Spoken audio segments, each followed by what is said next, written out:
So this is why you got to pull up. This is impromptu. We got my man DJ Hazmatt. If you know about the mixes, if you know about 93.1 WZAK. Back in the day, I used to be like, Lynn Tolliver and Ralph Poole. Like, if you like, if you know about like some of them dudes, I got him, I got Earl, I got an all 216 joint in the building. And we here to really, really talk to y'all, man. Has hit me up. He said, yo, bro, I see the internet is jumping. I said, bro, no, say less. I said, I ain't talked to you since we did a barbershop pilot in a barbershop, and we randomly put everybody on the panel, and we just gave them mics and was like, yeah, so let's talk about this thing with Deshaun Watson. That was like crazy, but that was like 3 years ago. We was talking about that. We was talking about Will Smith slapping Chris It was Rock. the Will Smith smack. This is crazy, man. He was drinking Cavassier and everything. He was doing it in. So Hazmatt, how you doing? What you been up to? How you living, my man? Man, I'm doing good, man. I relocated to Atlanta. I'm currently in New York right now because my youngest son is an actor like me, and he got cast to the Broadway play that's going to be coming, starting running in spring. It's August Wilson's Joe Turner's Come and Gone. Nice. If you know August Wilson, he did Fences, and quite a series of plays. Now this one that my son is in is being directed by Debbie Allen. It's going to star Taraji P. Henson and Cedric the Entertainer. So we started rehearsals a couple weeks ago. So he and I had to relocate to Manhattan. That's crazy. Staying up in Harlem. It's really crazy. We want to ask you this question because obviously you've been in quite a few films yourself. How is that? How did you get into that? And how did you then? It ain't like basketball. Like, yeah, I could hoop. So my son, I put him in a basketball camp, so he hooped too. Like, how did you first get into acting, and then how did you transition that to your son, who's now, congratulations. This is a round of applause for him because that's something to be very proud as a father. Yeah, I mean, I've always had a love for the performing arts, man. Being on stage, doing. So when I was in my Baltimore days, early 2000s, I was doing stage plays and getting in independent films and things of that nature. And I kind of got away from it for a minute. It's part of the reason why we made the move to come to Atlanta, so I could get back to it. You know what I'm saying? So I've always loved acting. I've had kind of like natural acting ability, but whenever you have talent like you in football, you still gotta coach it up. So we went to school. When we got to Atlanta, we got my son, who's taking after his dad on that entertainment side. We signed him up for this school called the Actors Scene. So he's been with the Actors Scene for like 3 years now, and this is a good acting school. They teach all different techniques of acting, and this school, when you finish your year, you go to the school for from August all the way up until like close to May, and then at the end of that school year, your final project, they call it a showcase, where you have to.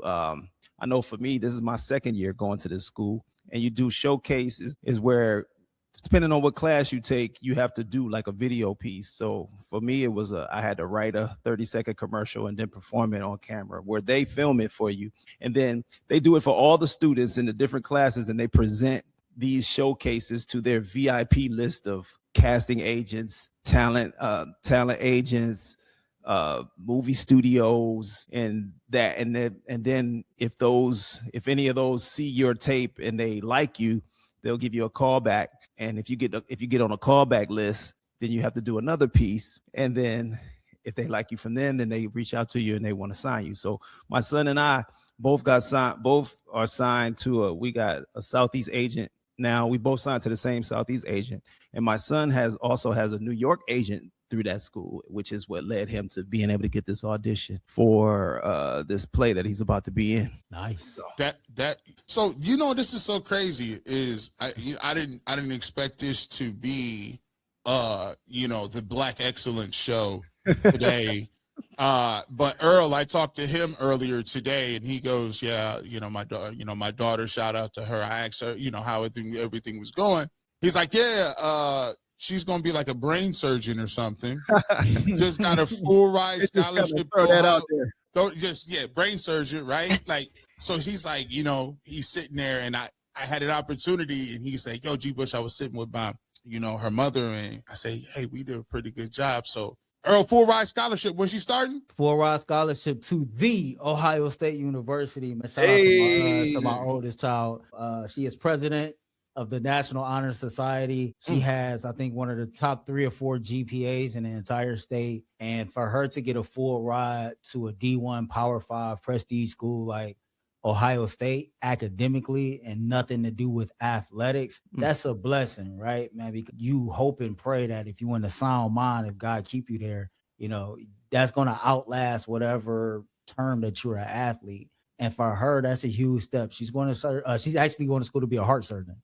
And so what inspired that is her mother's mom or grandmother there has had a couple open heart surgeries. And then, of course, I lost my father suddenly to a heart attack. And so, this is something that was born out of tragedy, and she's taking that negative and then turning it into a positive. And for her to be a young Black woman to be pursuing the title of doctor and surgeon, like never in a million years could have told me like I was going to birth a kid and play a role in raising a young mind that will, hopefully like change the world and inspire somebody else that they can go do the same thing. And so as a parent, like, like Haz, I know what it's like to just be proud of your kids, like living out their goals and in real time, being able to accomplish their dreams, etc. Like that's dope. That's dope for your daughter, man. Congratulations, man. That's awesome. Thanks, bro. Thanks. Hey, man, listen, shout out to y'all's kids. I look forward as I get older. I hope they come back here. We're going to tax them. They're going to have a nice,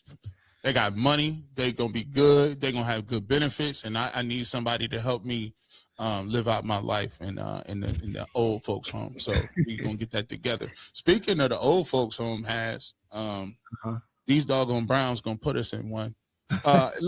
Let's talk about your because I'm going to just, Haz, you do a thing. I don't know if you, I don't even know. I'm supposed to have this ready, but we're going to pull it up. And you, before we get to that, you've been a Browns fan, and you are so unique because you use your performing arts to tell your story as a Browns fan. So he does these freestyles with Browns, right?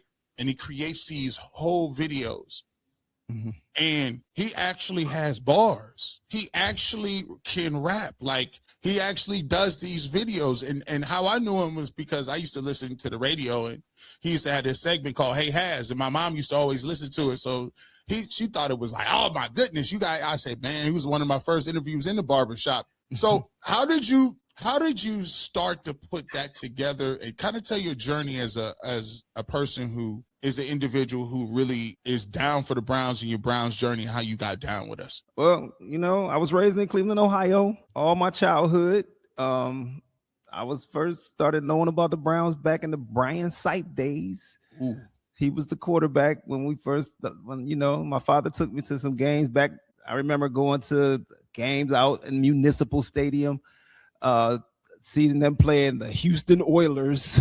So I go way back with the Browns, and they just always just kind of been my team. You know what I mean? You just root for the home team. So as I grew up, and especially in my teenage years and my high school years, was during the years of the Bernie Kosar, Ernest Biner Browns teams that were going to the AFC Championship game. So as a teenager, I had a lot to root for as far as the team, because the Browns practically ran the division in the 80s. That's why I take it personal when I hear people say the Browns ain't never been good, they ain't been good. If you don't know the history of the Cleveland Browns, if you think that they've just been about what they've been doing since 99, you know what I'm saying? Prior to them leaving and moving to Baltimore, and at the time when my mom is from the Maryland, Baltimore area. So, we used to go out there in the summers when we were kids.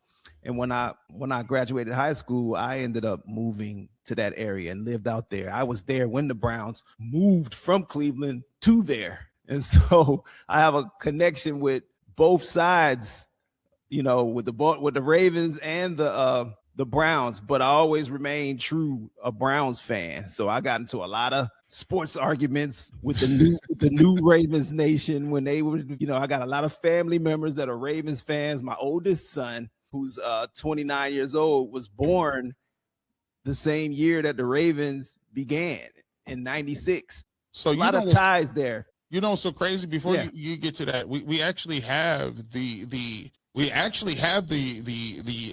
Ravens stuff. I mean, we're gonna start a little. You got the Ravens video? Yeah. I got the Ravens video. He was doing a lot, man. Let's find if we can get this pulled up. Let's see, where are we at? I always do this, and let's see. Nope, we don't. There we go. Let's see if we can share this. Can you guys see this? Oh, wow. Yeah, we ready to go. This is your Browns 4 recap. And you said sorry Lamar Jackson. We'll see. Yeah. Here we go. Let's take a look at this. This is DJ Hazmatt and this freestyle. By the way, this is kind of old, but it's still fly. Yeah. This one goes out to all of the crows. The Eggers, the Allens, and the Poes. The old Browns, I suppose. Thought you wasn't gonna have to see me?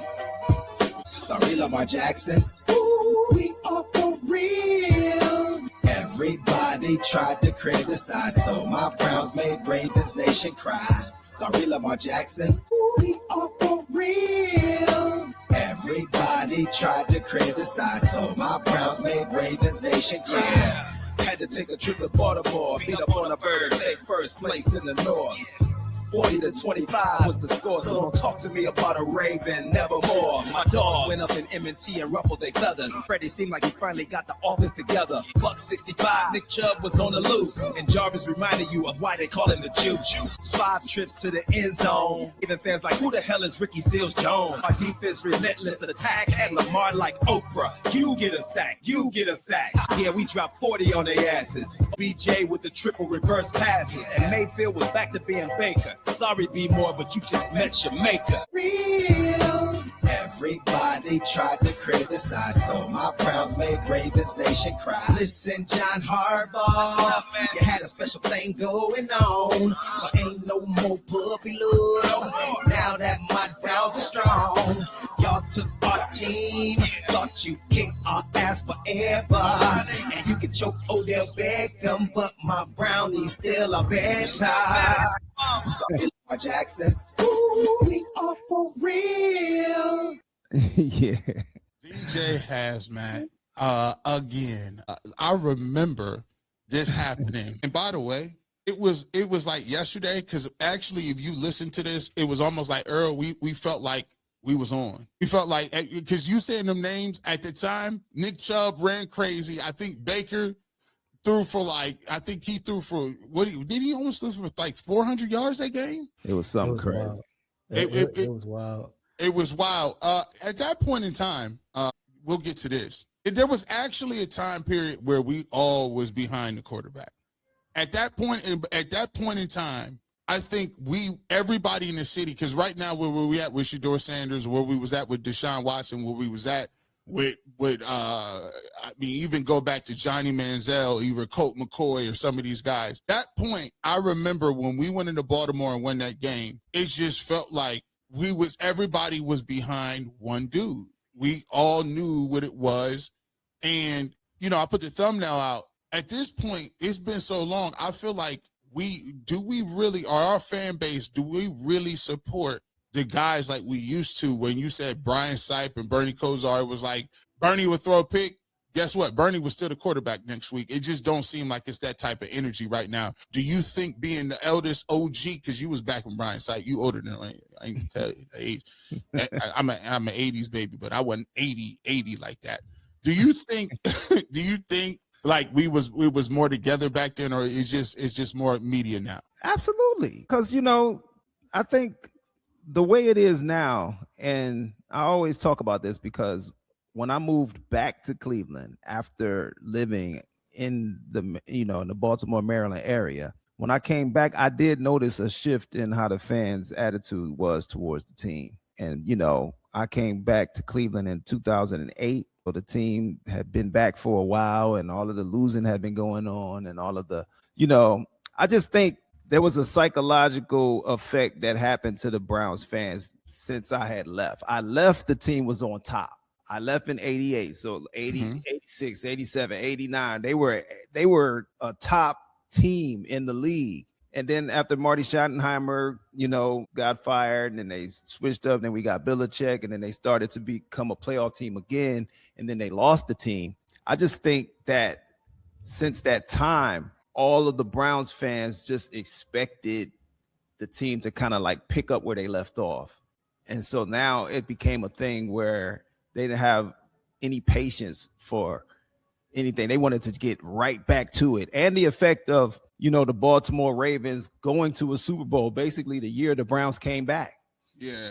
So there's a psychological thing that happened to the Browns fan base where it's like, we want it now. You took our team was taken from us. We got a team back. We want that team to be what the old team was right away. And if not, fire the coach, get rid of the quarterback. I mean, they averaged firing coaches every 2 to 3 years since 99. So no coach was, and that's not even an exaggeration. So they started going through all these coaches, and they had no patience for the quarterbacks. And the Browns were a true expansion team when they came back in the league. So they wasn't a very talented team when they came back. And that's just like any expansion team that we've ever seen come into the league. It take them a while to get their legs up under them and start to become a good team. Or at least I know like the Carolina Panthers and probably seems like Jacksonville, it ain't take them that long. I don't think it took Carolina that long. It felt like it. Houston was pretty good in about 2 or 3 years, in my opinion. Mark Brunell came out of nowhere. I was like, these dudes is good now. But they changed the supplemental draft after the Browns came back. They allowed the teams to really go and get good players from the other teams, and that's the reason why the Carolina Panthers and the Jaguars were good a lot quicker than we were. We were the last team that had to really like try to build from a bunch of scrubs and try to really build the team up. So that's the reason why they had more success earlier on in their tenure than we did. Let me give you this, Earl, because I want you to fill the gap, because he left, you was here. It's funny. I'm born in 87. I'm a late 80s baby. And I've seen pictures of me sitting on a couch with my uncle and my grandfather when the Browns was playing in the AFC Championship game on a regular basis. Or, just always hearing the stories. The first year I can really start remembering football, ironically, was the same year that the Cleveland Browns left. And so for me, I had this gap to where, and I ain't have cables, 8, 19, 43. These are the stations we watching, right? And on CBS, you really even you getting Steelers games, you getting Bengals games. And if they not playing, you getting whatever else is on. And so people in my age bracket that's from the city of Cleveland, we just kind of grew up cheering for football. We knew who the Browns were. We knew the colors. We knew everything about it. And to hear the backstories of, how the process went down and we ended up in Baltimore, I think has hit on something that I've kind of felt for a long time. It is something like an irritant to always watch the Baltimore Ravens be consistent winners, knowing that franchise is built on the back of Cleveland Browns brass. Regardless of how ownership has changed, whatever, their foundation is built off of what was started here in Cleveland and here in the city of Cleveland. Mm-hmm. And so it's hard not to think, what if, whatever the case may be. The Browns come back as an expansion team in 99. Like my father tell it, God rest his soul, my grandfather, whatever. This whole thing was kind of like thrown together. Last minute type situation, everything thrown together. The Browns really didn't have the proper time to plan out as Carolina, as Jacksonville, etc. And so that played a part to us getting off to this slow start. But I'm curious to know what y'all think, because for me, just being a kid at that time, we were in the playoffs by 2001, 2002 under Butch Davis. We had made the playoffs as a wild card team at 9-7. And to me, it seemed like, man, as soon as Al Lerner passed away, things started to go back left. It looked like it was starting to take shape and take form as just me as a kid. It seemed like, okay, now his son is taking over ownership. His son might not be, NFL business savvy as his father. He might not have the same passion. He simply might not give a damn, right? And so when you got that type of situation, it just seemed like from there, everything started to take a turn for the worse, right? For me to be 38 years old and to have only seen this team play in the playoffs twice, 3 times, like that's absolutely crazy. Mm-hmm. If you would have told me like the team that, I grew up cheering for, this would be the case, like, no, I wouldn't have thought that. And so for me, for somebody in my generation and my age, it's like all we ever heard was the glory days from the late 80s. Yeah, we know about the season that Bill Belichick was about to turn it around, but a lot of us, man, we was watching Batman and Spider-Man. We wasn't thinking about stuff like that. It is frustrating to know, like, this team has been a constant loser in a league that's built on parity, that's built for you to even get the opportunity to go compete for a championship. Well, that's a loaded joint. Yeah, go ahead, Haz. How you feel about that? That was like a dissertation. And yeah, I can feel them. And part of what I was going to say about when I returned to Cleveland, not only had the Browns fans become impatient, there have been a spawn of a new generation of Browns fans like Earl who have only witnessed the losing. So that's a different attitude to have about your team when you have never had the privilege to see them actually be good. You know what I'm saying? So I think that, and I think a lot of fans from that generation are now in media, on the local media, carrying that same attitude into these platforms and influencing the mindsets of a lot of fans. And it's like they have this kind of twisted mindset now, and they don't think logically when it comes to what it takes for a team to really be successful. They just want to like throw the Cleveland Browns in the microwave and push the Super Bowl button and just have them pop out. And it's just not gonna work like that. And so then I started to notice how, fans from that generation were getting on these quarterbacks year in and year out. It's like they expect the quarterback to come in and lead them to a Super Bowl right away. It's like there is no patience for a quarterback to develop here.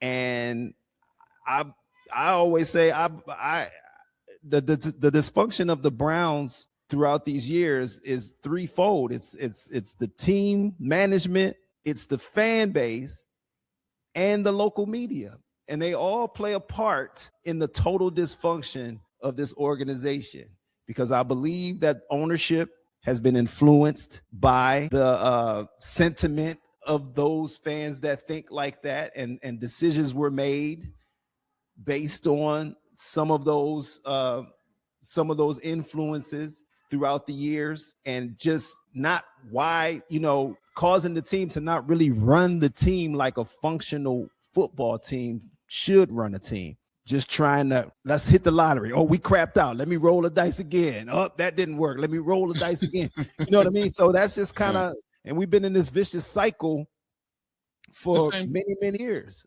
and just wash, rinse, repeat over and over again. This is the thing, and this is why I bring it. See, a lot of people that are on our members only platform. There are a lot of people who when you listen to the barbershop, there are people who've spanned 4 or 5 quarterbacks, from whether it's Baker Mayfield. There's blogs when I talked about way before that, to Deshaun Watson, to after Deshaun Watson, to Jacoby Brissett, to DTR, to now we have Shadur Sanders. And one of the things that I always get, we talk about, we're in the midst and broad of it today, is they're saying, how is it that this fan base, Shadur Sanders played 6 games. They done already made the determination. Ain't no good, got to go. But the thing about it, we talked about it. There's 6 games. Ain't no good. Got to go. You were here. Hashtag that. Ain't no good. Got to. You were here when Baker was here, right? Yes. And you saw Baker go to a playoff game. You saw him beat the Steelers, and within a 6-month span, he was already injured, hurt, and the news broke. Hey, Baker ain't here no more. And people was like, huh? What kind of happened? Then you got Deshaun Watson. He was here, and then he got suspended. So it's been a revolving door So I'm trying to let people know. And the reason we do this exercise, because we span in a couple generations. I'm a little bit before you. Earl comes in the middle. You're here. And now we got a bunch of people here that's saying, what's wrong with the Cleveland media? Why is it that they sound like the reporters hate the fan base? I'm confused what's going on. I said, this ain't new. But, to something Has said, it made me think about, the little clip that went around maybe a couple months ago about TJ Ward and how he said it was hard dealing with Cleveland media. We always so negative because we were always on to the next thing. I always think about like my journey here. One of the reasons why I wanted to be in media, I'm passionate about sports. I like talking about sports like in the most relaxed settings, but I didn't appreciate how certain athletes was being covered by the media. I felt like sometimes they made things too personal. Sometimes they made things about things that took place outside of the playing surface. And you kind of like out of pocket, out of bounds when you start doing things like that. But I also know like my style, I try to be realistic, but I try to like put a dose of optimism or spend a positive like optic on it, because a lot of the people that's a part of local media right now currently in Cleveland are very negative, right? And so for me, I try to come with a different perspective, because who wants to sit up here and be a Debbie Downer all day, every day? Like, who wants to listen to pessimism all day, every day? Like, we know clear as day the Browns ain't been worth a damn since 1999 for the most part. We know what the record is. We know the lack of playoff appearances. We know the quarterback carousel, the coaching carousel. We know all of that. And it's so easy to like just point that stuff out. Okay, well, cool. Here we are now. No matter what area it is, it's a new situation. It's a new opportunity to, okay, let's see if this will work. What if we did this? Could that'll work, etc. I just think, man, it's a way to have these conversations to where they're entertaining and not always to the point to where it just seems like it's so negative or so draining. Because, like, I know sometimes, like, man, I walk away from this like, bro, this ain't even that serious. It's just sports. Like, you know what I mean? Like, it should never be this heavy for real. And to that point, and to like what he said about the point of like most of the media, being in my age group, I just feel like this. We do have a bigger voice than, what we might think. We have a bigger influence on what the fan base might like perceive than we might think. And when you constantly use your platform to spew negativity, to spew this whatever about constant change and turnover, then yeah, because it made me think about the whole draft into Johnny Manziel. You know what I mean? Like, that felt like a pressure play. That didn't feel like I did football work and it told me that was the pick, if that make any sense. So crazy. Yeah, I mean, it's urban legend that a homeless person told him to draft Johnny Manziel, and here he was. And for me, that situation right there it epitomizes how the Browns fan base and local media treat quarterbacks, because regardless of what you may have thought about Brian Hoyer, they had already labeled him, well, he'll never be nothing more than a career backup. I mean, well, he hadn't had a chance to be more than a career backup because he was playing behind Tom Brady. So, and to me, to do that, what they did to Brian Hoyer, to a guy who was actually from Cleveland, like Brian Hoyer came here and actually played well. The team actually started winning. And it's like, that's like we are on the verge of going to the playoffs, but they, on the local media side and the fan base, they just couldn't stand the fact that Brian Hoyer was the quarterback. And it's like, forget what the name of the quarterback is. Look at the record. How is the team performing? The stats wasn't pretty, so they ain't like that. Remember, they was making every excuse. The stats ain't pretty. He throwing for about 140 yards a game, and it's like, bro, imagine the job done. We winning. Imagine being from Cleveland and you done played at St. Ignatius, and you come back to your home team, and the team is doing well, and the fans getting on your ass. The fans don't like you, and people act like this is a John Madden football game. Like we could just go grab a free agent, put him over here, and we're just gonna play good. It's like you forget there is a human element to these players. They are humans, and they read the press clippings, they hear what you're saying about them. And I think that can affect someone trying to go to work and do their job when they got so much negativity being spewed upon them. And I feel like that's what happened to Brian Hoyer. People were clamoring for Johnny Manziel, when he didn't even care about the game. They just wanted a name brand person. And that's the other thing. The fans, they want what other teams have so much. Oh, the Josh Allen. We spent half our time talking about. We spent half our time talking about Josh Allen. We did about 7 topics on Josh Allen. I said, "Is Josh Allen available?" I didn't know that this man was just available on the market. But they act like they so smart, like they don't remember that Josh Allen wasn't even the highest ranked quarterback coming out that year. They act like we should have drafted Josh Allen. You know what you would have done to Josh Allen? You would have treated him just like you treated all other 40-something quarterbacks that came to, because he didn't start off hot. He was wildly inaccurate. He turns the ball over. And if he had to come and play for Cleveland, he would have been doing those things, and they'd have been like, nope, he's not it.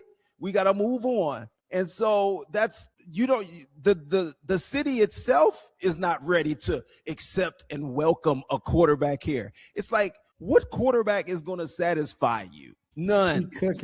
So what I'm saying is, which one? Right now, I hope they, the one, stick with Shedeur.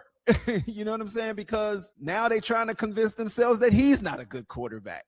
They using all these metrics and everything. It's like when they get stuck on, they get on it quick too. Like, oh, he's no good. We got to go get somebody else. You know what I mean? See, this is why you can see, y'all thought we was going to do it a different way. You thought we was going to be a flame. I said, no. We're going to give you psychology. I'm going to bring somebody in that been here, and they're going to tell you just systematically how quickly it happens. It's night and day. It happened today. And then all of a sudden tomorrow, EPA says he was the worst quarterback to ever pick up a football.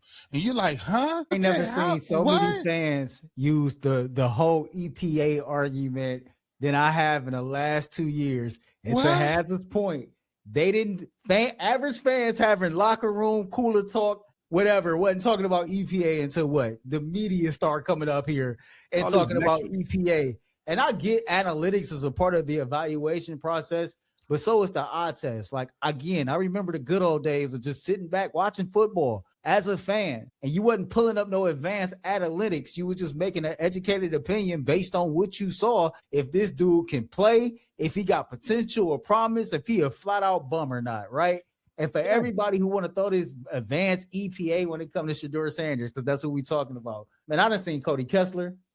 I done seen Deshaun Kaiser and Whedon. I done seen Kevin Hogan. Oh my gosh, Spurgeon Wynn, Davis, Austin Davis. They really trying to say he's the worst quarterback to ever play for the Browns. I'm like, what are you smoking? Me? Like, bro, I was believing in Charlie Fries for a minute. You hear me? Me, it's just one of those things, man.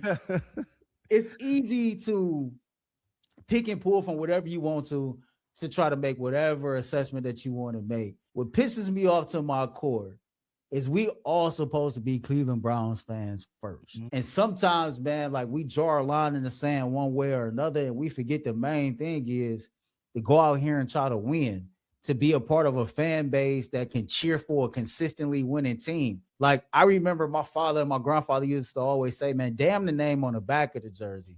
It's always about the name on the front of the jersey. And it's just odd to me that when it comes to certain players, that some people will rather see that person fail just because it fits whatever narrative that they have, even if that means the Browns don't win, but you will sit up here and call yourself a fan. Like, that's the biggest oxymoron I've ever heard of. It's crazy. It was a culture shock for me to come back from being one of the only, probably the only Browns fan in the area that I lived in. So I always had to stand up for them. I always had to defend them. I was always like, you're not going to talk about my team or my city like that. Like, all of the years I lived in Baltimore, anybody that knows me from those years of living in Baltimore, they know that I'm a Browns fan. You know what I'm saying? So when I came back to hear Browns fans talking about the team worse than the people that I heard out in the world, like, it's enough people hating on the team as it is. That Cleveland has always been a low-hanging fruit sports joke. For so many people. Passive sports fans want to say something to try to clown Cleveland. You know what I'm saying? It's easy. The doo-doo Browns. They this and they that. You know what I mean? Like I've heard that so much, and I had to always check people for that. And then to come back and hear fans and local media dogging the team was crazy to me. What I told, and here's the thing, I told people like this. I've been on a 216 kick. I said, listen, here's what I can't do. If you not a Browns fan, it's only so much. I only got one team. I ain't got double teams. I ain't got 6 teams that I root for. I root for the Cleveland teams and Ohio University, which I played for. Other than that, I don't have a team. My problem is this. Don't be on here on camera telling me what how bad they is and how with this, but this ain't your squad. Your squad, you cover Cleveland. You don't cover, like when you got to think about it. You understood. I'm still mad at Sam Weiss that said, don't be throwing that garbage on the field. You live in Cincinnati. You don't live in Cleveland. Remember he got on the microphone in Cincinnati and told you that? Yes. I'm still salty about that. I'm still salty about Bottlegate. I'm still salty about Denver Broncos and the drive and all of that. I'm still salty about how the Baltimore Ravens won the championship, took Ozzie Newsome, was the greatest GM of all time. I'm salty that we get these quarterbacks like this. Look, this is our quarterbacks. These are the quarterbacks that we got, fellas. This is the ones they talking about. This guy. This is our man's. This dude came out and said, I went to Las Vegas and was getting high and drunk and had under an alias. And under an alias of Billy during the week. But he said, don't worry, I got my tablet with me. The tablet is with you, bro. This is crazy. These are our superheroes. I remember, look at the lowlights. Do you remember Colt McCoy? Do you remember the Pittsburgh Steelers tried to kill this man? They tried to unalive him by illegal helmet hits. They actually unalived Muhammad Massaquoi. They literally, it was the same game they karate kicked. That was Antonio Brown. Antonio Brown, AB. They tried to. These are our guys. These are the guys who listen. By the way, if you think they do us bad, they booed this man. He was concussed or it got hurt on the field, and our own fans booed him. I don't know who had it worse, Has. He talks about to this day. Yeah, that psychologically affected him for the rest of his life. Him being the guy, and he took a beating. I mean, he took a beating. They had that man. Listen, let me just keep it real. Let me be honest with you. This dude right here, when he got injured, they cheered. They cheered when he was crying on the cart. They cheered, rolled him out. And then I remember doing UCSS Has, and they said, hey, listen, he was on Instagram sharing a meal with his wife. He said, under no circumstance, we don't want to see his face. I don't want to see him eat a meal with his wife. The dude, when somebody asked me, do you think he'll ever play again? I said, bro, the way he came in after he came with Baker Mayfield, I don't think he may be ready to go. I don't think he gonna have something. And by the way, Baker still mad at Kevin Stefanski. He said, I can't wait to see him 2 times a year. He's still mad at this dude. I can't wait to see. Hey, but y'all know what else this conversation sparked for me though? There's a current local media member, and I've gotten to know him since I've become a part of the media. Off the record, he's a pretty cool dude. But he went on the Pittsburgh Steelers radio station before the Browns was about to play the Steelers in the playoffs, and said the Cleveland Browns had no chance whatsoever. Now that I'm a part of the media, I sit back and it's like, man, this is why the fans is always on our ass the way that they are, because of stuff like that. Like, I don't know where he's from. I don't know if he's from Ohio. I don't know what part of Ohio he's from. But all 3 of us can speak to this. The fan in me, no matter what my profession is, bro, I'm never in my life going on a Pittsburgh Steelers radio station and saying we ain't got no chance. Even if I believe that, that's the Steelers. Why am I going to come out here, man, and help you like poo-poo on my team? You know what I'm saying? Why am I going to throw fuel to the fire? I just feel like this. It's a way to do this job. One, without making it personal. We don't know none of these young men and women personally at all, right? And I feel like sometimes we out of place when we speak on some of the personal issues and some of the legal issues, because there are cases we ain't even got all the information. And we out here just looking for the next take. You know what I'm saying? Just looking for the next topic or trying to hit something. G, you know what it is. We got 48 hours to hit something that's in the current sports news cycle, or it goes away. Yeah. And it's like, man, sometimes like some stuff can be very distasteful. Sometimes some stuff can be very, very disingenuous. And for me, like, if I ain't never got a hot take and that kind of like kind of holds me back or make me wait a little bit longer before I get like that real shot, then so be it. But it's just certain things that you can't compromise your own moral code for. And I gotta be honest, man. The more that I've been in this game 5 years now, so it's safe to say I've been long enough, like around long enough to kind of have my eyes open and just be exposed to how some people play this game. I try to put my best foot forward to be a good stewardess over it, to give my opinion on things that's reported, on things that, you know, I see with my own two eyes, and try to put a spin on it. You know, one of the things I go back to, I remember when I first met Darius Garland's older brother. And if anybody know me, man, I have never been a huge Darius Garland fan. Nothing personal, I'm just not a huge fan of his game. And I first met his brother when I started going to the Cavs game in person. He was like, hey, man, you're a cool dude. Like, I watch a lot of your stuff. He was like, you know how to critique my brother without disrespecting him. It's like 100, you know what I'm saying? That's how it's supposed to be. Somehow, some way, we kind of take this and we abuse it, man. For the most part, we abuse it, bro. I'm gonna give Haz his last say. I'm gonna be respectful of his time. I told him 6 o'clock. We're gonna get him up out of here. But Haz, we appreciate you. I'm good now. I'm good now. You ain't gotta rush me. I got my son. Man. What up, man? He just got out of rehearsals. How you feel? How you feel, my guy? They said, how you feeling? Good. How was rehearsal today? It was good. We got to run the show. Nice. Hey, nice. Listen. Hey, we proud of you, bro. Keep doing your thing. Keep killing it out there. Hey, tell them you have to teach me how to cry on site. I can use that to my advantage, man. Yeah, I need to learn. Haz, no, I need you to be able to teach me. Can you? We should have did this. We should put the collection plate up and be like, listen, we got $5 for you crying on site. We just need to show you. I can't. And I'm a guy who cry. I'll cry at movies. Yeah. I'll cry. You know what I'm saying? I cry every time I listen to Whitney Houston sing the national anthem. Right. But trying to just cry on cue is tough. It's tough. You gotta really go there emotionally. Some people need a moment to like really get themselves into that mind. Kelly Price, it's gonna rain. I'm done. Man, see, you know what? I the last time I cried on site, you ever showed the movie My Girl?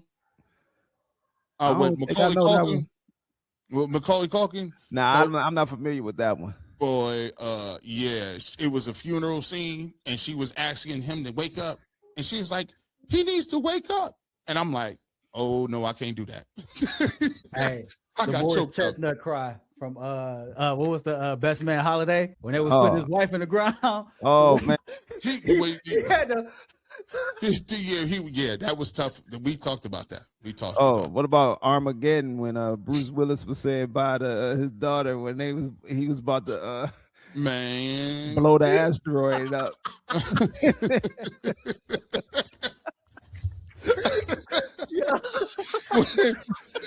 You know what? I got that. I'm bad because I got when somebody, I got this thing where I can't process grief. So like I'll laugh at something that's really not funny. Like, so I got kicked out of an English class because somebody was telling me somebody had got mowed down. And I said, like, I don't know why, what made me think getting mowed down was funny. And I broke out laughing in the English class. She said, sir, there are people in World War II that lost their lives. And I just felt so bad. I got kicked out of class. But when you said, like, when people be tripping and they be going crazy and they be screaming, I'll be like, man, that's kind of wild work. But I'll ask this and we're going to end on this. When you talk about it, who we signed? The Browns signed Elston Jenkins, the Pro Bowl center that was cut by the Packers.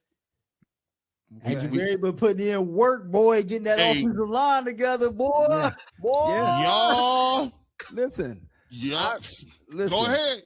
I'm just for all of the people that I've argued with on Facebook that really been hating on Shedeur, and they thought we was gonna go out and get another quarterback. They thought we was gonna sign Malik Willis. They thought we were gonna go out and try to get Kyler Murray. It's like, don't you read the tea leaves? Shedeur is going to be the quarterback. Andrew Berry picked Shadur Sanders and then moved all of the obstacles out of the way so that he could see the field. And then I didn't preempt this. This was not on the run. This is unscripted. Keep talking your talk. This is Harry said, you know what? I done waited to the last 5 minutes. Talk your talk. Talk to him. I don't even, it's like when we say Shedeur is gonna be, and they got all these little negative nicknames for Shedeur. I'm like, I'm gonna be laughing when Shadur Sanders starts in 2026 and I watch all of your heads explode because you sit up here and try to say this kid can't play football. Are you serious? They try to diminish his college stats. They try to diminish the college he played for as if Colorado Buffaloes aren't a Division I team. I'm like, what division did Josh Allen play in college when he played for Wyoming? Who was he playing against? Who did Mitchell Trubisky play against in his one full season of college before he was the number 2 overall pick? You know what I'm saying? Never in the history of quarterbacks being ranked as high as Shedeur was ranked has a quarterback ever fallen this far in the draft. And they want to sit up here and say he's a 5th round pick. No, you're just in denial that he's a 1st round talent that was picked in the 5th round because of some type of collusion, like Eric Dickerson spoke on. But y'all they don't want to believe fat meat is greasy. We gonna show them come 2026 because listen, man, the writing is on the wall. They hired a coach that wanted to draft him, a coach that wanted to recruit him in college, coach that said he has elite playmaking ability, and y'all just ignoring all of that. It's like y'all living in a fantasy world. Where my aunties at? Let's go. I don't know how many times I've been on the radio. I've been on the Ultimate 216 show, or I've been on the panel, and I've said this. It's amazing to me how Malik Willis is a guy everybody wanted to give a chance to, and he got less career starts and less career passing attempts than Shadur Sanders. It's amazing how everybody want to bring a veteran quarterback in here who'd have been injured and then had success in the past and maybe seeing if he can be that again when that's kind of like our backup quarterback. Nobody paid attention to anything that Andrew Berry said. Nobody paid attention to the fact that Tom Monken wanted to recruit Shadur Sanders at Georgia. They say he was lying to Shedeur. He's just saying that. What else is he gonna say? And another thing, and we got to bring this up because this came up on the show earlier. Listen, I don't know what sources anybody have, and it ain't my place to say, what they heard is true or not. Sometimes like people hear things and they can get bad information, or sometimes people feel some type of way themselves and they try to dress it up as if somebody else said it. I don't know what to be true, but I know who you're talking about. For me, but I mean, I'll leave his name out because I see y'all don't want to say these people's names.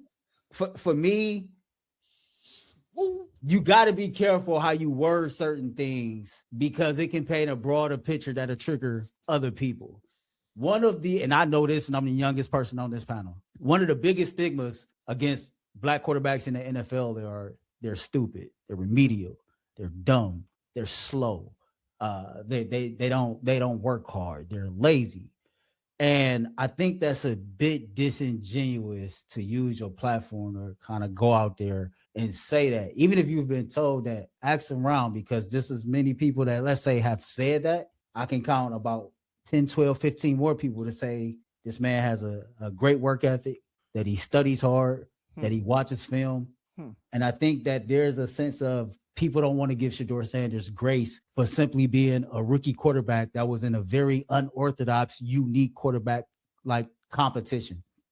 Listen, what the Browns did last year was so unorthodox and so like unique. They had this man out here throwing the trash cans and ball boys. For everybody that said, well, third string or fourth string quarterbacks don't get first team reps. Okay, cool. That's other situations, but we're talking about the Browns, who again ran a very unorthodox camp. Mhm. I think that when Shadur Sanders came in, like anybody else, there was a learning curve from college to the NFL. Even Andrew Berry said that, you know, it was like teaching somebody to go from speaking fluid English to fluid Mandarin, right? There's a process. I remember reading articles about when Shadur gets to the line of scrimmage and hike that football and he's back there playing quarterback, they love everything about Shadur Sanders. They knew what some of his issues were and they had no issue, or they had a lot of belief that he could overcome those issues. Commanding the huddle, getting the play out to your players. Everybody know in college, everybody looks to the sideline and gets a play. So when you get to the NFL, it's different. To say like he doesn't watch film is false. That's absolutely false. If you have this notion of he doesn't know how to watch film, I think that there's a transition from how you watch film and I gotta pause that. And the reason I gotta pause that is the level of that's egregious. His father is Deion Sanders. His father is one of the greatest cornerbacks of all time. He coached him in high school. He coached him in college. Deion Sanders is telling him how I'm looking at it from an elite level. He was trained by Thomas Brady. What are we talking about here? Man, this is what? No, his one of his biggest influences is Emmitt Smith. What are we talking about? Eric Dickerson. These are guys. These are Hall of Famers. Listen, I always tell you. Let me just be clear so we can say it. Let's just be clear. There is no world in which your opinion is anywhere on the same level as a Hall of Fame level caliber player. And these are Hall of Famers who have said it. I keep asking guys, and we add to the list. I asked Charles Davis today. Charles Davis said, boy, let me tell you what. He did a lot with little. Bernie Kosar, who's a quarterback we can all agree on when it comes to being a savant and understanding the game and throwing. He says, man, he did very well from you take all these people. The problem just think about the week of his first start. Everybody talked about all week long how Shadur Sanders was walking around, head in his book, heads in his iPad, studying, working hard, getting ready for his first start, like it was like his life depended on it, right? We've seen and heard so much audio about him studying. See a point you just made about who his father is. Like when you got a father who is a student of the game and, you know, has that high football IQ, I don't think being lazy and not taking the craft serious is something that his father gonna go for. That just don't seem like something that is a part of their DNA and a part of their makeup. Everybody got their own opinion. We all know that. And when they want to spew these blatant lies, they want to destroy his character. They want to diminish his skill set because they just don't like him. And then they get mad when you bring up other things like racial component. What we trying to say when we bring that up to when you speak to how they've, you know, how the NFL really just in recent years has come around to the black quarterback. I mean, this is 100-year-old league. And War Moon, like Warren, there is, we can go back through the time and annals in the way it's always a thing where we talk about, even we say CJ Stroud, we talk about when Lamar Jackson comes out, it's you know, move the receiver and do some other things. And CJ Stroud, he didn't go to the Manning Academy, and it's Kyler a lot of different Murray things. got a study class in his study clause in his contract. Like look at how they treated Doug Williams, who first started when he came to the Tampa Bay Buccaneers. He had them balling, but he had to leave because they didn't want to pay him. They didn't want to pay this man 600 racks to play after he already proved he could play. So he had to leave the NFL to go get $1 million in the USFL. And then the one coach that believed in him, Joe Gibbs, brought him to the Redskins as a backup. He ended up being the starter and then became Super Bowl MVP. And then after that, he still didn't get a big contract after he showed you what he could do. So it's just that undertone of not respecting the black quarterback has been around for a long time. And then on top of that, the Shedeur haters, and I'm sorry to say that most of them come from a similar community, they don't like his fan base. And because he comes with a built-in fan base of a lot of women are fans of a lot of black women are fans of Shadur Sanders. They may not be the most avid watching the NFL, and they may not be as astute as you think you are as when it comes to the X's and O's, but they support Shadur Sanders. And they get in them comments and they say these things, and these men are mad at those women. And it's unfortunate to even see it that way. So now he just has to suck so that they can have the leg up on these fans. Now they just feel like we just gonna stand on business. It's just like politics in the USA today. People are just gonna stand on business about whatever side they on, even if they can see that the side they on is a bunch of BS. They just gonna stand on it because this is just the society we live in, man. People just kind of get fixed in their ways, and it's unfortunate to know that there's a lot of hateful people out here in this world, and it doesn't really have anything to do with football, because if you're really watching the football player, there's no way in hell you can say that this boy cannot play football. Excuse me, young man can play football if you've watched him play. I mean, what's wrong with 4,000 something yards and 37 touchdowns and to 5 interceptions coming out of college? Those are terrible numbers. Like it's just ridiculous to me, the debates that I've been in. And we just gotta, just be like, nah, we ain't hearing it. And I want to say, it's crazy. I want to say this because I see everything, and I be getting to it. During the year, I did an interview with Boog, and see, a lot of times is, he was telling me a conversation about how Shadur called him in the middle of the night and was like, man, he ain't got it. He said, bro, he was in a different mental space. And he was like, bro, I ain't never heard him like that. And I'm like, what do you think he meant by that? He was like, well, everything that was going on in the building with him, everything that was going on, you don't sometimes, when you're in the midst of a storm, you don't really see it until you're done. And you don't realize that it take a toll on you. And you don't realize the negative energy. And then what happens is you realize everything that had to happen for you to get there. You said it earlier, Hazmatt. They had to, first of all, do you know and to understand, and you go back and look at the timeline. The timeline goes, they already elevated Kevin. They all elevated Dylan Gabriel over him. That was number one. That should have never happened. They then went about telling people in the media that Dylan was better than him, giving him attributes that he didn't even have. Then they found out they had to move him. They had to move Pickett, who all of a sudden was this brainchild. Then they had to move Flacco in the middle of the night to a division team. Then they found out Dylan Gabriel wasn't no good, all for him to play. But y'all forget, they advocated playing Bailey Zappi over him, who already been here playing horrible. During the season, they said, fast forward, we only want to talk about the quarterbacks that's going to be in the next year's draft. And then all of them quarterbacks had to fall off. For him to just go out there and be able to play well enough to give him the opportunity. He could throw for 400 yards. The coach still took him off the field. And I say, what about it? That don't count. See, here's the thing. What they want you to do is they want you to stay bogged down in the creative narrative. If they can continue to get you talking about a circular argument proving that he is not good, you won't concentrate on what's the real thing. The real thing is you already won. The battle was getting on the field and getting the coach up out of here that didn't want to play you, that said he was going to play. The problem is this. That's denial. And every single week and every single day, it's a new person that you bring up. And day after day, when you keep bringing them up, and that person ain't coming, and that person ain't coming, and this person ain't coming. And by the time you get to where you is today, reality sets in that says the coach you liked is gone. The quarterback that you wanted to come ain't going to get there. And guess what?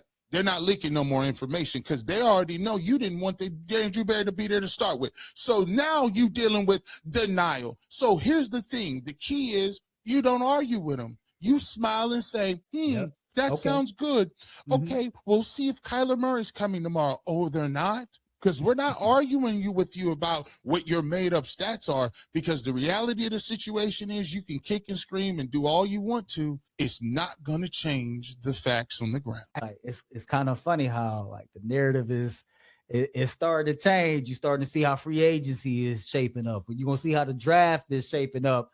And you're going to be like, damn. Listen, Andrew Berry told us January 5th, this is what it was. I heard, and one of the guys in local media sit up there, and Andrew Berry said, we're not going to be that active in free agency. And then he just went on and was like, there's no way that he's not going to be active in free agency because the Browns need too much and this and this and this and that. Then he goes to say, I'm not saying he's lying. Yes, you are. You're definitely calling him a liar. And my thing with Andrew Berry, for the people that want Andrew Berry gone, this was the first draft that Andrew Berry actually got to be a GM without any outside interference, without owner influence, without the money ball guy. The baseball dude being in charge that don't know football. Yes, yeah. The first time he had a draft where he was allowed to do it's like last year when Jimmy Haslam said, we took a swing and a miss. Andrew Berry will pick the players. The coach will coach. He was letting you know, I'm backing off from trying to be like Jerry Jones. And now I'm going to let these guys do their job. And guess what? We had the best draft we've had in a decade as far as the rookie class that we brought in, with the exception of him appeasing the former coach and getting his player. That was the only bad decision he made during the draft, was to get the quarterback that coach wanted. But then after that, what do you do? Well, I'm going to go ahead and get the quarterback I want. You know, the real Night King G. Yo, I told you, every time you talk on UCSS, they try to overtalk you. I find that disrespectful. You get your point across, then let the other person do it. In my defense, or in my opinion, here's the thing. We talked about that today, right? I said, listen. Now Tyvus had his conversation. What he said about what it is, and I said, listen, we're going to let you talk. I let everybody talk, because what I feel is that's a deflection technique. I know what it is. It's the communication. Listen, I got a degree. I understand what the game is. If you deflect enough, you'll deflect and not let other people understand what it is I'm getting at or what I'm trying to get to. So today, as I so eloquently pointed out, I say, listen, if we're going to let Tavis talk for 3-4 minutes, we're going to let him have a conversation. I don't need you to say to my point. I don't need you to say adding on top of that. I don't need you to add no assisted sauce on what I'm saying. If I get my money off, I can say exactly what I want to say. I'm going to talk, you talk, and that's what we be respectful. Now, here's the thing. I'm a person who I like to choose how I'm moving wisely. Because what I need to do is I need people to understand what I'm trying to say, not about me battling and defending. And that's one of the reasons I believe in having your own platform. My job on UCSS is to come on there and to offer my opinion about the topics that the producers bring on. Now, I'm going to be respectful of what the producers is going to ask me to say. I'm not going to deviate and do a lot of other things. But here's what I am going to do. You know how I feel. Because you're going to get a chance to watch me uninterrupted for 3 hours or 4 hours or 5 hours, however long I deem, on the barbershop. I bring other people on here. I also educate you. I will do film reviews. So when they tell you Shedeur ain't did X, Y, and Z, you can say that's a lie, because G. Bush, we came on here and saw it. So what I do is I like to offer a platform where there's also you can go and talk about things in a different way. You could talk about things in a spiritual way. You could talk about opinions and other people get a chance to tell their story, but you also get educated so that there is every CU auntie. If you want to come in here and they tell you Shedeur ain't did that, you're going to see every throw he made. And I'm going to tell you what he did and didn't do. And so when you go back and when you can say, no, liar, that's not happening, we got an opportunity to see it. So that's how we go. But at the end of the day, like I said, to speak to your point, I'm cool, but I'm not a pushover. I know how to move myself, and I know how to carry myself. And when I need to say something, I ain't got no problem with saying it. But I think I you know what?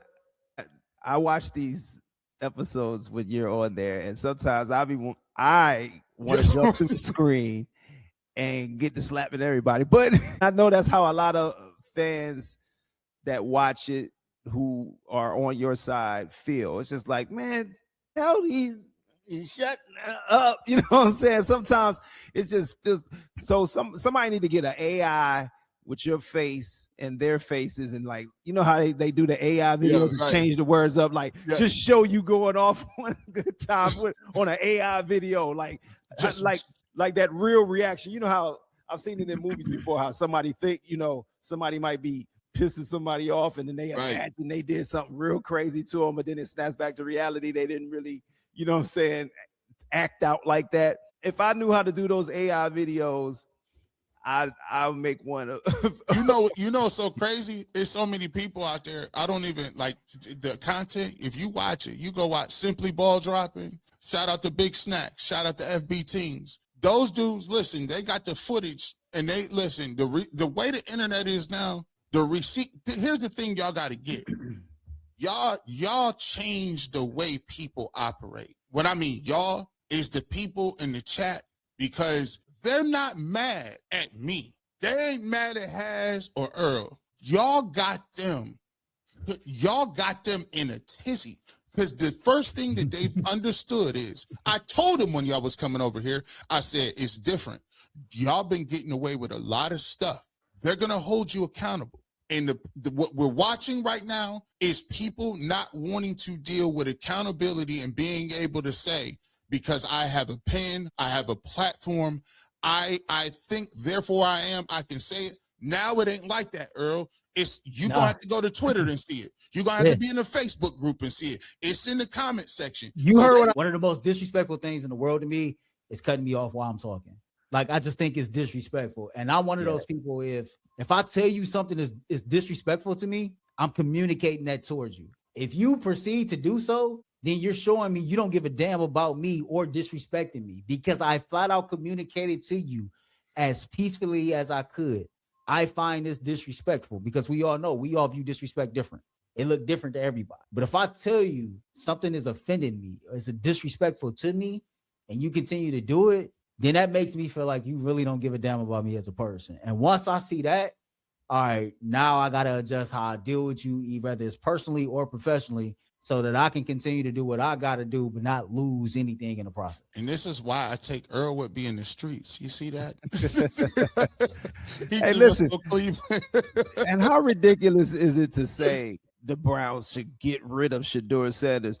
Jimmy Haslam ain't doing that. He see them dollar signs. That's them the other tea leaves. It's like, don't you want to be on primetime TV? Don't you want to have primetime games? Yes. Don't you want all the extra money that's coming in from all of these fans? Hey, Jimmy Haslam is a businessman. We going to Paris, man. The Browns is in Paris.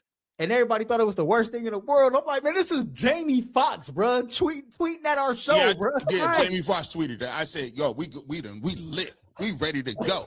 Why would you not want him to be successful as the Browns quarterback with all of the extra attention it's going to bring to your team? You feel like, you in that woe is me, glass half empty. Nobody wants to play for the Browns. Shadur does. Listen, he's pulling up to he's telling this is my team. Nobody wants to play for us. How historical is it's going to be when this all comes to fruition? If you could just stop with your hateful, your mindset. I think they all need therapy from all the years of losing. You need to go get your brain cleansed so that you can see the other side like we do. Stop trying to block the blessings that are coming for the Cleveland Browns coming up. You are just standing in the way of us getting back to being the great team that the Browns were before some of y'all was alive, and you'll get a chance to know what that's like. But you keep on trying to cut off your nose to spite your face. What is your problem? We have one of the top-ranked quarterbacks coming out of college as our quarterback, and you don't want it. Why? It makes no sense. You're trying to talk yourself. Do you want to be the bad news Browns all the time? I think they just got used to being in that position and having a team that just always finds a way to mess it up. Like, that if sells a little bit though. You gotta, but you know what else to sell? Winning a whole lot more than losing, dude. Don Hall says, like Coach Prime says, we keep receipts. When nephew get out there and ball on 2026, them receipts will be posted and people will go lose jobs. Come on, Don. Hey, happy belated birthday to Mama Connie, by the way, man. Yes. Deion's mom just celebrated. Yeah, I did see that. Shout out to Coach Prime. As Mary said, we supported Shedeur for the most part. We know football. My father taught me the game when I was a little girl. My brother played. Just we are women. Don't discredit us when we kind of figured that out. Yeah, I was addressing that when I saw that come up earlier. K Journey, he was absolutely foul and escalating in a situation. Doesn't know how to watch film. What? Watch film? Be for real. That's malicious. We appreciate you, K Journey. Great conversations, guys. And this is one thing that I always believe. And I try to tell people, stop trying to get people to admit this. We never asked for Shedeur to be given anything. Nothing. We never said he was not. When they throw Deshaun Watson in, bring him play. Let him play. Well, who wants to play?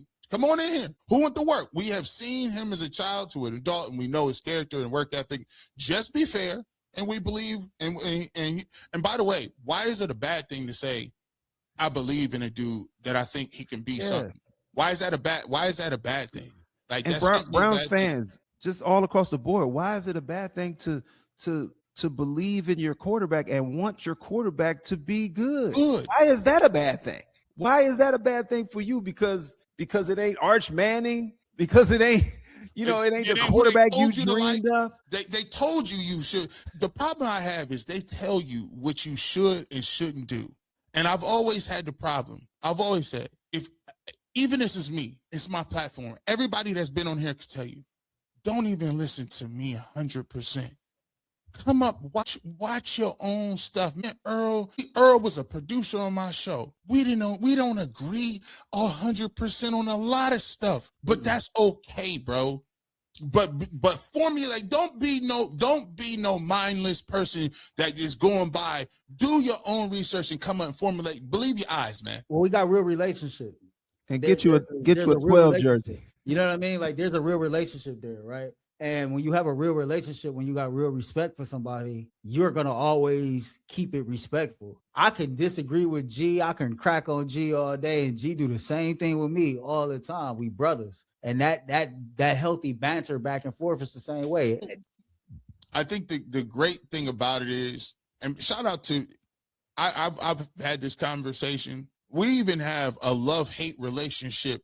Like, I didn't like when Nick Chubb got hurt and everybody was like, "Oh, get rid of him too." I said, "Bro, that's Nick Chubb, bro." Like, yeah, that was crazy. I said, and then, oh yeah, he's done too. Myles Garrett broke the sack record. They said, why are we so happy? They talk about we should trade Myles Garrett for a haul. What? A haul? Like it's a Fashion Nova haul. We should trade. Look what I got from Fashion Nova. I got the haul. How do you expect to be a championship team if you don't have players like Myles Garrett on it? You have arguably the greatest pass rusher in the history of the NFL on your team, and you want to trade him?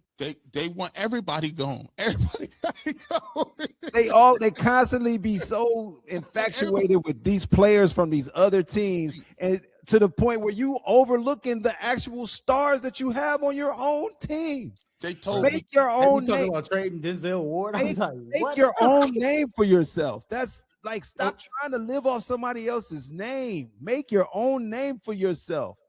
Let your players become stars. And like that's crazy. Quinshon Judkins, like I was arguing. I said, Judkins came off the street. No training camp. Came in against Baltimore cooking. He was the only offense against the Dolphins.